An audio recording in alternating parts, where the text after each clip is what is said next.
childlike behavior. This is true whether you are 15 or 105.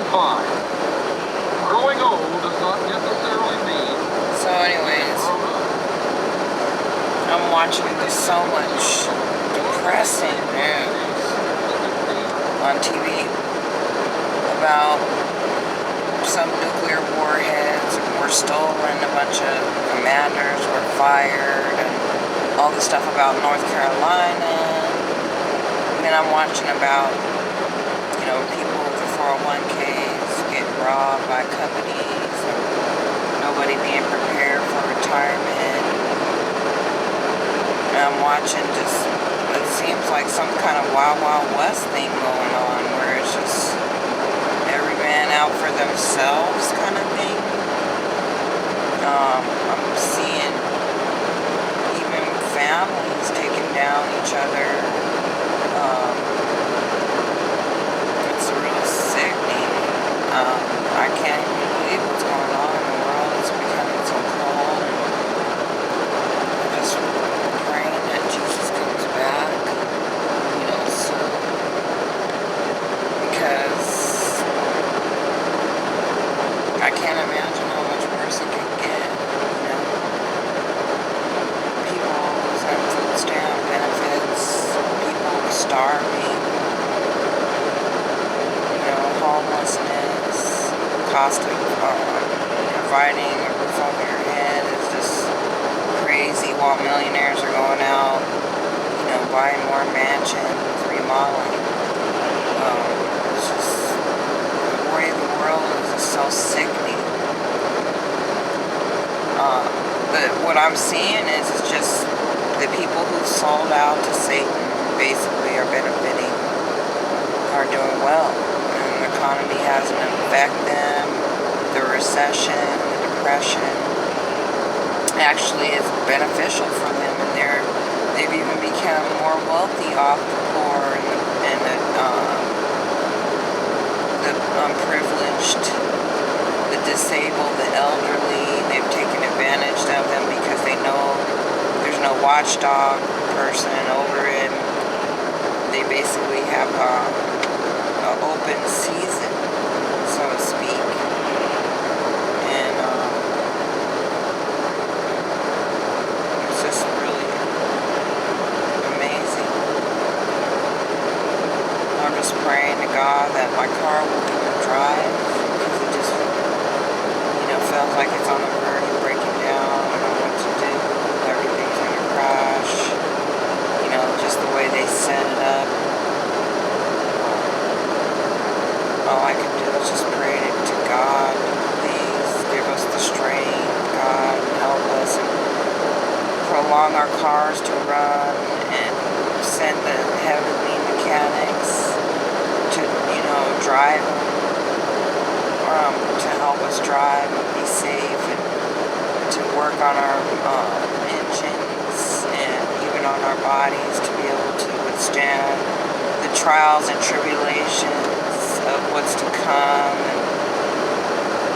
and the darkness and all of the hate of the Christians and the persecution. And God, we just ask you to please, God, just give us the strength and guide our footsteps and help us, to be able to have the strength to just hang in there until the very last minute. Because God, they're going to kill many, many people. I know it's according to the Bible. It's going to be very perilous times we're living in. And I just fear for the world. I fear for women and children and the elderly, the disabled.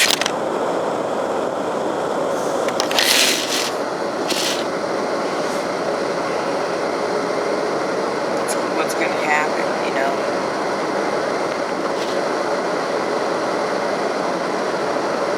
Everything just seems like it's set up for sabotage.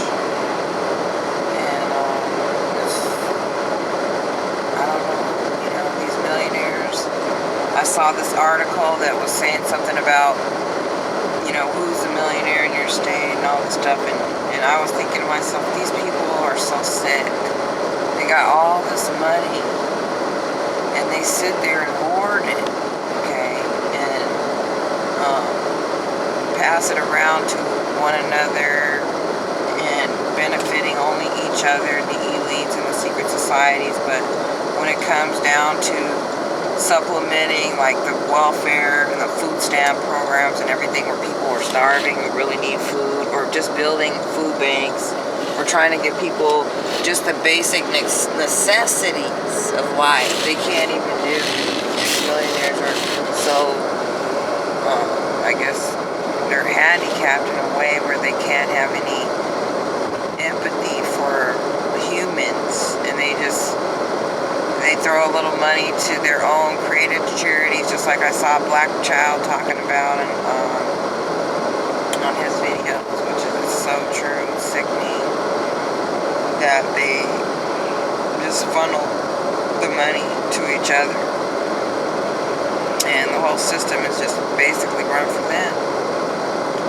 And nobody protests it or stands up or calls a legislator and tries to develop bills that would make it illegal. It's just perfectly okay. They just accept it. Everyone accepts everything. We just go on, whatever they dish out, whatever dirt or crumbs or crap. And if you try to, report it or tell what's going on, then they try to come after you. And they, you end up like in bad accidents. You hit poles mysteriously. You have injuries and car accidents and, all kinds of near-death experiences. I mean, it's a miracle. You can even, still be alive to tell about it. That's why I know God is so good. Because I still think it's a miracle that I'm even alive and that I can even make these videos, and my cameras and the way they sabotage everything I have. Over here. Take a shot of this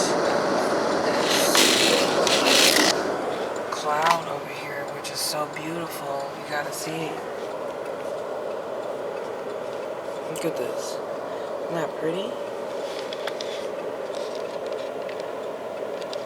The sun must be coming out right behind it.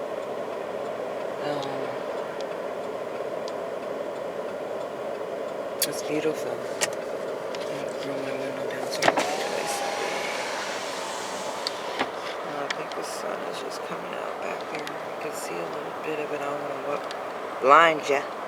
But yeah. So, anyways, I just wanted to bring all that to your attention. I'm just so sick of it.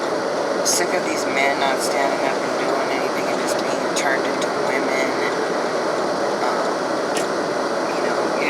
they're just, they can't, do anything anymore. I guess they're being taking over the moment role. Men are providers, especially black men. With over 70% of them bailing out on their families. They already know who's the first to sell out. I mean, if you bail out on your family and your own kids, then you're pretty much the first one who's going to sign up for the chip. You're the first one who's going to, sign up to basically destroy your own family for a payoff. And so usually you can look at their lives and they will have a higher quality of life because of their selling out and leaving and abandoning their families. So black men have found a way to survive in the end times is by neglect and total abandonment. And it's nothing new. They've been doing it since slavery days, when the white man used to separate the black families and he would sell them off and everything. So, I mean, it's just, I guess he never really got a chance to bond and to become a real interconnected with humans, to where it was so many generations of slavery neglect and terrorism on the black man that he just finally just can't even love anymore. He's in fear of losing his resources. And the one thing about black men is they hate it when you try to take their resources.